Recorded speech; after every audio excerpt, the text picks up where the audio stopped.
चारों तरफ घना जंगल।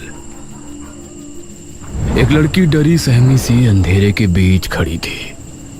ये मैं कहाँ आ गई? क्या मैं सही जगह हूँ? वो इधर उधर देख रही थी, लेकिन घने जंगल के अलावा कुछ भी नजर नहीं आ रहा था। तभी उसे एक आवाज सुनाई दी। यह आवाज सुनकर वो अचानक से डर गई और झाड़ियों के बीच जा छिपी। उसने देखा कि 4 आदमी कंधे पर एक ताबूत उठाए आगे बढ़ रहे हैं और उन्हें पहचानते ही वो बेहद डर गई। हे काली दुनिया की देवी, मुझे बचा लीजिए। वो चारों उस लड़की के जितना करीब आ रहे थे, उसके दिल में खौफ और भी ज्यादा बढ़ता जा रहा था। वो उस तक पहुंचने ही वाले थे, तभी अचानक उसे झटका लगा। अरे उठ दमयंती बेटी, क्या हो गया तुझे? वो नींद से जागी। उसने देखा कि उसकी माँ उसे जगा रही थी और वो पूरी तरह से पसीनों से भीगी थी। हाँ, हे भगवान, शुक्र है सपना ही था। ये रोजाना सोते समय क्या हो जाता है तुझे? पता नहीं माँ, क्यों रोज रोज एक ही सपना आता है, पता नहीं क्यों। दमयंती बिस्तर से उठी और फिर उसने अपने माँ बाप के साथ नाश्ता किया। उसके पिता एक किसान थे और खेती करके ही वो अपने और अपने परिवार का घर चलाते थे। एक शाम उसके पिता खेतों से वापस नहीं लौटे और शाम हो चली थी। ये कहाँ रह गए? मुझे बहुत चिंता हो रही है इनकी। माँ, मैं पिताजी को देख कर आती हूँ। अच्छा ठीक है बेटी, चल मैं भी तेरे साथ चलती हूँ। नहीं माँ, मैं चली जाऊंगी। आपके घुटनों में पहले ही दर्द है, आप यहीं आराम कीजिए। संभल के जाना बेटी। दमयंती अपने पिता को ढूंढने के लिए घर से निकली और खेतों की तरफ चली गई। वो खेतों में पहुंची तो सुनसान रास्ता और घना अंधेरा देखकर उसे डर लगने लगा।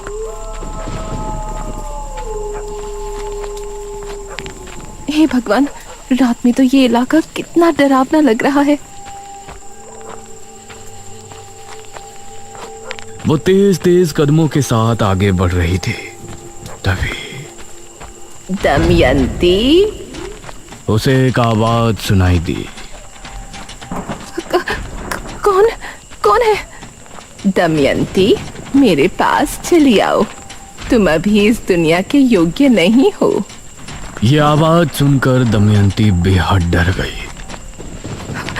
हे भगवान, मुझे ये आवाज बार बार क्यों सुनाई देती है? तभी उसे कुछ ही दूरी पर एक बड़े से पेड़ के नीचे एक आकृति दिखाई दी। कौन है? चली आओ दमयंती, तुम इस दुनिया के योग्य नहीं हो। ये देखकर उसके माथे पर पसीने आ गए और वो डर कर वापस से घर की तरफ भागी। लेकिन उसके कानों में बार बार वही आवाज आ रही थी। चली आओ दमयंती, तुम इस दुनिया के योग्य नहीं हो। दमयंती, मेरे पास चली आओ। तुम अभी इस दुनिया के योग्य नहीं हो। और लंबी लंबी सांसें लेने लगी।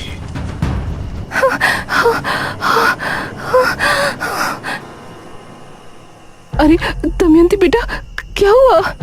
माँ, माँ। दमयंती अपनी माँ से लिपट गई। तभी उसके पिता बोले, बस नाटक शुरू। क्यों गई थी तू खेतों में, बता मुझे। पिताजी, मैं तो आपको देखने गई थी। तू चुप कर। पता है मुझे, तुझे बस बाहर जाने का बहाना चाहिए। गई होगी अपने किसी प्रेमी से मिलने। नहीं जी, ये आपको ही देखने गई थी। ये आप क्या कह रहे हैं? तू चुप कर। तूने ही पैदा किया है इसको। अगर बेटा पैदा करती तो मेरा काम में हाथ बटाता। इसकी तरह मुसीबत नहीं पैदा करता। दमयंती अपने पिता के स्वभाव से बहुत दुखी थी। दिन में बाप के ताने और रात में उसे रोजाना वही सपना आता था, जिसमें 4 लोग कंधे पर ताबूत उठाए घूम रहे होते थे। दिन और रात उसे कभी सुकून नहीं था। उसी समय गांव में भी अजीब सी घटनाएं घटने लगी थी। एक आदमी मोहन नगर से घर को लौट रहा था आज तो कितने दिनों बाद बीवी से मिलूंगा। आज की रात बहुत खूबसूरत होगी।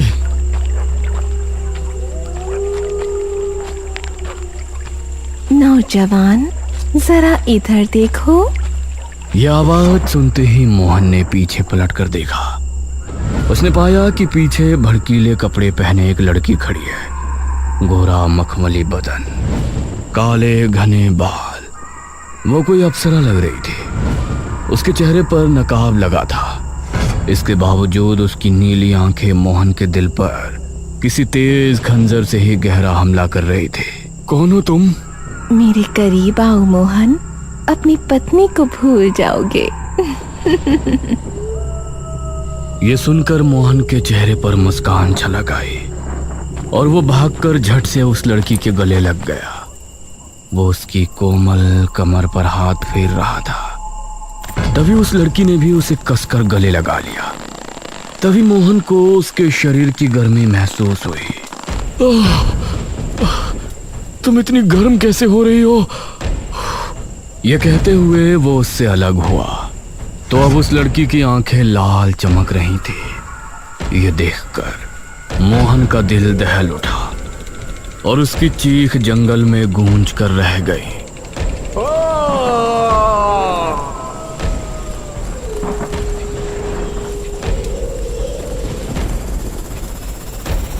कुछ देर बाद मोहन की लाश एक पेड़ की डाल पर लटकी थी। उसका शरीर पूरी तरह से पीला पड़ा था। गांव के लोग इन घटनाओं से परेशान थे और दमयंती के साथ अभी भी उसके पिता की तरफ से बुरा व्यवहार चल रहा था। इसी तरह उसकी उम्र 25 साल हो गई थी और अब उसकी मां को उसके विवाह की चिंता होने लगी थी। हमारी दमयंती विवाह के योग्य हो गई है जी। हमें लड़का देखना शुरू कर देना चाहिए। क्या मतलब है तेरा? लड़का देखना शुरू कर देना चाहिए? क्या तेरे पास दान दहेज है उसे देने के लिए? अरे हमारा जो कुछ भी है उसी का तो है। कौन सा अपना बेटा है जो आपको संपत्ति उसके नाम करनी है? मैंने सोच लिया है, मैं उसका विवाह जमींदार से करवा दूंगा। ये आप क्या कह रहे हैं? जमींदार तो आपकी उम्र का है। आप हमारी पुत्री का विवाह उससे कैसे करवा सकते हैं? ये सब दमयंती अपने कमरे से सुन रही थी और मन ही मन वो अपने आप को कोस रही थी। मैंने उससे बात कर ली है, वो विवाह भी करेगा और हमें 50,000 स्वर्ण मुद्राएं भी देगा। क्या आपने अपनी पुत्री का सौदा कर लिया? 5,000 मुद्राओं के लिए आप उसको बेच देंगे? ये सुनकर दमयंती के पैरों तले जमीन निकल गई और वो उसी रात को अपने माता पिता के सोने के बाद घर से भाग निकली। कहते हैं इंसान का सबसे बड़ा दुश्मन उसका अकेलापन होता है, जो अब उसके साथ था। जिन अंधेरों से उसे डर लगता था अब वो उसका सामना कर रही थी।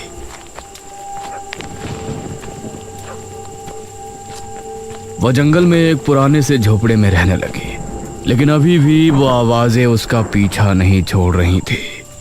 तुमको अभी तक कुछ समझ नहीं आया। आखिर कब तक तुम इस तरह जियोगी? तुम इस दुनिया के योग्य नहीं हो दमयंती। आ जाओ, मेरे पास चली आओ। उसे महसूस हुआ कि कोई उसकी झोपड़ी के बाहर भटक रहा है, तो उसका डर और ज्यादा बढ़ गया। वो कोने में सिमट कर बैठ गई और कांपने लगी, लेकिन वो आवाज और कदमों की आहट उसे बार बार सुनाई दे रही थी। इसी तरह उसकी रात निकल गई।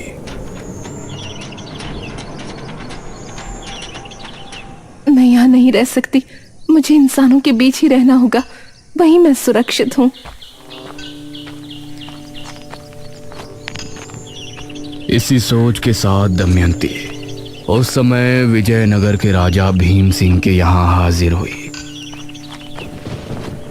उसे देखकर महाराज के मन में अजीब भावनाएं उत्पन्न होने लगीं। सुंदरी, कौन हो तुम? दमयंती ने महाराज को अपनी पूरी जीवन गाथा सुनाई, जिसे सुनकर महाराज को बहुत आश्चर्य हुआ। दमयंती, हमें बहुत अफसोस है कि आपके साथ इतना कुछ हुआ, सिर्फ इस वजह से कि आप कन्या हैं। इतना कुछ होने के बाद भी आपने कोई गलत कदम नहीं उठाया। हम आपकी सराहना करते हैं। और आपको अपने महल में रहने का प्रस्ताव रखते हैं। ये सुनकर दमयंती बहुत खुश हुई। महाराज की जय हो, महाराज भीम सिंह की जय हो।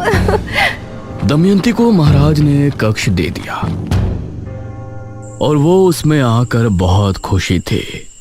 कितने न्यायप्रिय राजा हैं भीम सिंह। जहाँ हमारे पिता ने हमें उनके घर में बोझ समझा, वहीं महाराज ने मुझे अपने इतने बड़े महल में जगह दे दी। ये तुम्हारी गलत सोच है दमयंती। तुम इस दुनिया के योग्य नहीं हो। मेरे पास चली आओ। ये आवाज सुनकर दमयंती ने अपने कानों पर हाथ रख लिया। नहीं। तभी उसके दरवाजे पर दस्तक हुई। दमयंती जी।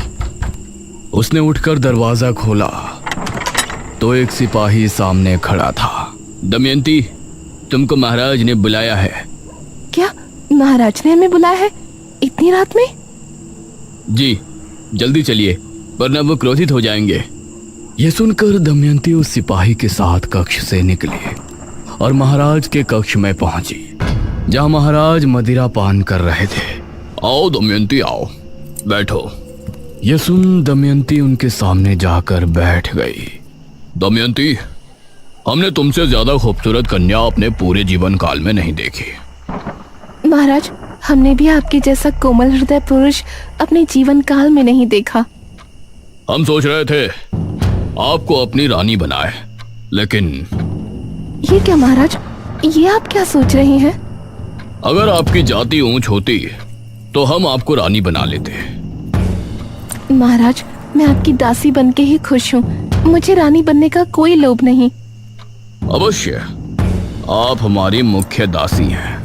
ये कहकर महाराज ने उसका हाथ पकड़कर उसे अपने करीब खींच लिया। महाराज, ये आप क्या कर रहे हैं? महाराज ने दमयंती को कसकर गले लगा लिया। तुम हमारी दासी हो, एक दासी का कर्तव्य पूर्ण कीजिए। ये सुनकर दमयंती हैरान रह गई। उसकी चीखें कक्ष के बाहर तक जा रही थी। नहीं, छोड़िए मुझे, छोड़िए, नहीं। और उसके बाहर खड़ा पहरेदार भी उनको सुनकर मुस्कुरा रहा था।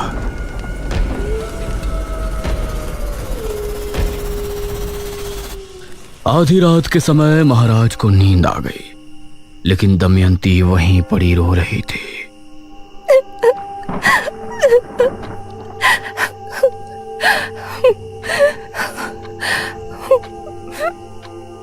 उसने एक बार महाराज की तरफ गुस्से से देखा और फिर बाहर निकली। उस समय बाहर खड़ा पहरेदार भी सो गया था।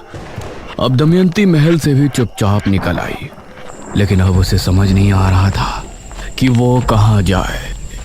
वो आंसू बहाती हुई सुनसान रास्ते से आगे बढ़ रही थी।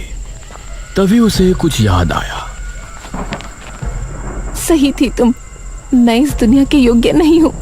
कोई मुझे कुछ नहीं समझता। मुझे तुम्हारी जरूरत है। मुझे पता था कि तुम एक दिन मेरी पुकार जरूर सुनोगे। हाँ, अब मुझे समझ आ गया है। लेकिन अब तुमको भी मेरे सामने आना होगा। कहाँ हो तुम? जहाँ तुम हो उससे दक्षिण दिशा में कुछ कदम की दूरी पर शमशान भूमि से 2 कोस दूर मैं तुम्हारा इंतजार कर रही हूँ। दमयंती दक्षिण दिशा में रवाना हुई।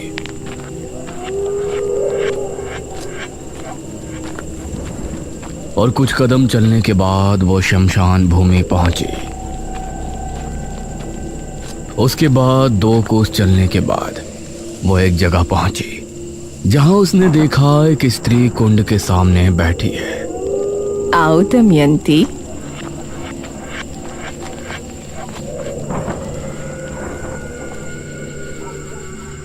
कहिए, आप मुझे कैसे जानती हैं? आपकी आवाज मुझ तक कैसे पहुंचती थी? वो सब मेरी शक्तियों का असर था। मैं एक सिद्ध तांत्रिका हूँ। मुझे तुम्हारी जरूरत है और तुमको मेरी।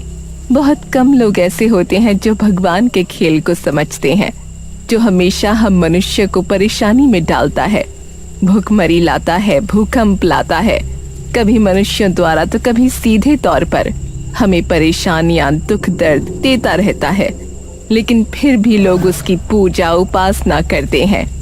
लेकिन मुझे पता था कि तुम एक दिन उसकी चालाकी समझ जाओगे और मेरे पास जरूर आओगे। हाँ, मुझे नफरत है इंसानों से।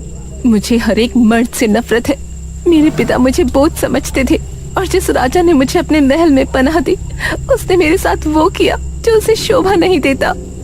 और ये सब मेरे साथ तब हुआ जब मैं भगवान को बहुत कुछ समझती थी, लेकिन अब मुझे भगवान में विश्वास नहीं है। नहीं है वो। बहुत अच्छे। लेकिन तुमको मेरी मदद करके क्या मिलेगा? तुमने मुझे ही क्यों चुना? मेरी उम्र 30 वर्ष हो गई है। अब मुझे एक महाविद्या करने के लिए एक शिष्य की जरूरत है। अगर तुम मेरी शिष्य बनकर मेरी बताई विद्या की क्रिया संपन्न करने में मेरी मदद करोगी तो तुम्हारे अंदर अपार शक्तियां आ जाएंगी और मेरी शक्तियां दोगुनी हो जाएंगी। मैं करूंगी जो आप कहेंगी, मैं सब करूंगी। ये सुनकर तांत्रिका के चेहरे पर मुस्कान झलक आई। जा, मेरी उस कुटिया में जा और जो वस्त्र वहां रखे हैं उन्हें धारण करके आ। उसके कहने पर दमयंती उसकी कुटिया में गई और कुछ देर बाद बाहर निकली। उसके द्वारा दिए गए कपड़े काफी भड़कीले थे। शैतान को खुश करना है तो ऐसे वस्त्र धारण करना स्वाभाविक है। हैरान ना हो, अपनी आंखें बंद कर लो। दमयंती ने अपनी आंखें बंद कर ली और फिर तांत्रिका ने महामंत्रों का जाप शुरू किया। वो कई बड़े बड़े मंत्रों को पढ़ती और उनके पूरा होते ही दमयंती के शरीर पर अभिमंत्रित जल डालते। सर्दी के मौसम में ठंडा पानी दमयंती के कोमल दमकते शरीर पर पड़ता तो वो सिहर उठती, लेकिन वो अपनी जगह पर आंखें बंद किए बैठी थी। इसी तरह 3 रातों तक उस तांत्रिका ने दमयंती का जल नहान किया और फिर उसने दमयंती को एक बड़ा सा पत्र दिया। इस मंत्र को याद कर लो। मंत्र बड़ा है लेकिन इसको तुम्हें पूरा याद करना है। दमयंती मंत्र को याद करने में लग गई।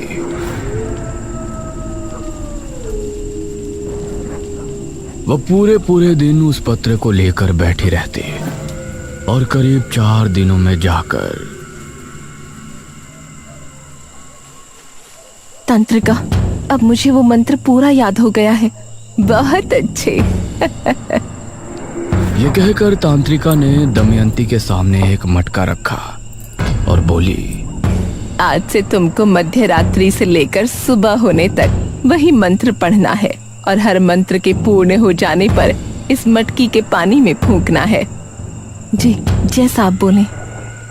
ये कहकर दमयंती वो क्रिया करने में लग गई। अब तांत्रिका अपनी कुटिया में आराम करने लगी और दमयंती ने पूरी रात मंत्रो जाप किया। सुबह सूरज निकलने से पहले तांत्रिका उसके पास पहुंची। बहुत अच्छी दमयंती, अब तुम विश्राम कर सकती हो। ये सुनकर दमयंती खड़ी हुई और फिर कुटिया में चली गई और वो तांत्रिका उस मटकी को लेकर घने जंगल की तरफ चली गई। ये तांत्रिका कहाँ चली गई?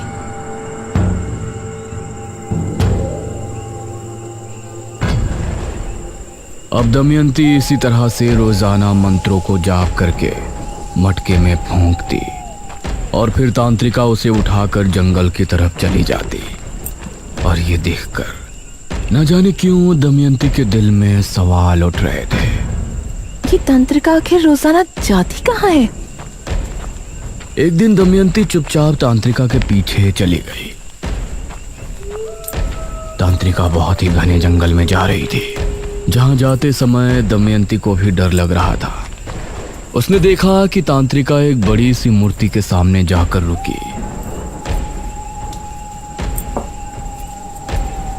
और उसने अपना नकाब हटाया तो पता चला उसका आधा चेहरा झलसा हुआ था। ये देखकर दमयंती चौंक पड़ी। शैतानों की देवी, क्रिया पूरी होने वाली है, अपना आशीर्वाद दीजिए।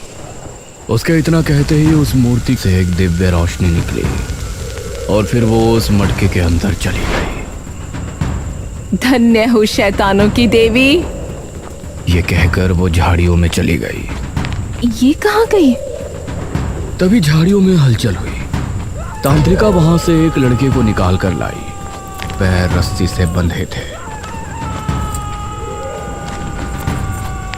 तभी तांत्रिका की आंख लाल होकर चमकने लगी और उसने उस लड़के पर हमला बोल दिया। तांत्रिका ने उस लड़के के साथ वो किया जो दमयंती के लिए देखना बहुत ही भयानक था, और कुछ ही देर में वो लड़का मृत हो गया। उसका शरीर नीला पड़ गया। ये तो एक डायनी है, तांत्रिका नहीं। क्रिया पूर्ण होते ही मैं इस मटकी का भी मंत्रित जल पी लूंगी और तभी मैं कर्ण पिशाचिनी की शक्तियां भी हासिल कर लूंगी। उसके बाद अपने इस झुलसे शरीर को छोड़कर मेरी आत्मा दमयंती के शरीर में वास कर लेगी। तब मैं बनूंगी इस संसार की सबसे खूबसूरत डायनी, जिसके पास कर्ण पिशाचिनी की शक्तियां भी होंगी।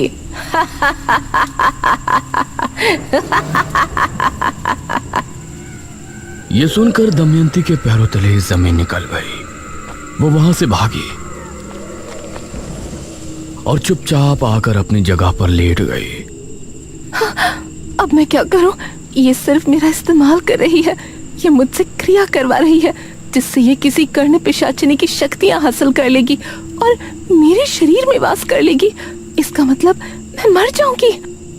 दमयंती को अब बहुत ही बुरा लग रहा था, लेकिन इस बार उसने इस मुसीबत से निकलने का एक हल खोज लिया था।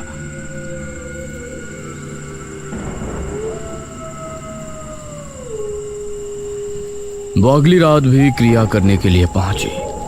आज की क्रिया पूर्ण होते ही तुम्हारे अंदर अपार शक्तियां आ जाएंगी और मुझे हासिल होंगी कर्ण पिशाचिनी की शक्तियां। आज की रात भी उतनी ही लगन से क्रिया करना दमयंती। ये कर्ण पिशाचिनी कौन होती है? कर्ण पिशाचिनी में वो शक्ति होती है कि वो सामने मौजूद इंसान के मन की बात सुन सकती है और किसी इंसान को देखकर उसका भूतकाल भी जान सकती है। यह सुनकर दमयंती ने कुछ सोचा और फिर क्रिया करने बैठ गई, जो कि आखिरी रात थी। आज रात तांत्रिका को भी नींद नहीं आ रही थी। वो दमयंती के पास बैठकर उसे निहार रही थी। दमयंती को मंत्र पढ़ते हुए सुबह होने ही वाली थी। तभी डायनी खुश होते हुए खड़ी हुई और दमयंती की तरफ बढ़ी।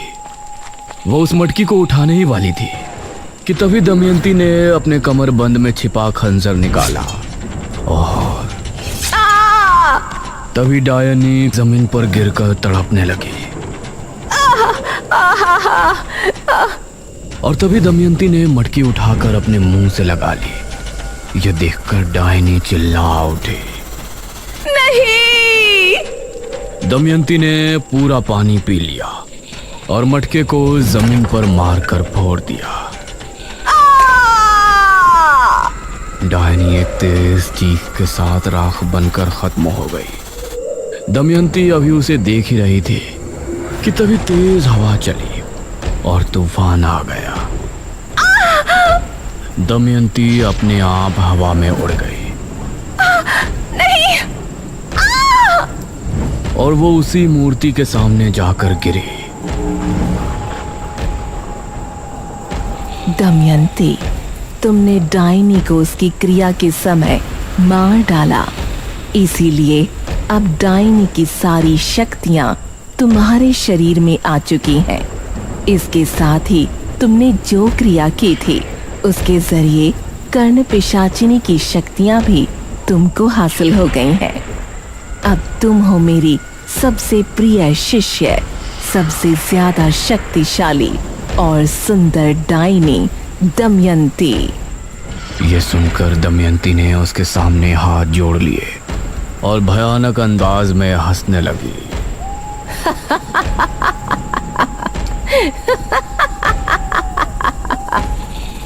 दमयंती के साथ आगे क्या होगा और उसका निशिर-मुलो के साथ क्या संबंध है, ये जानने के लिए बने रहिए ताबूत के अगले भाग में भी।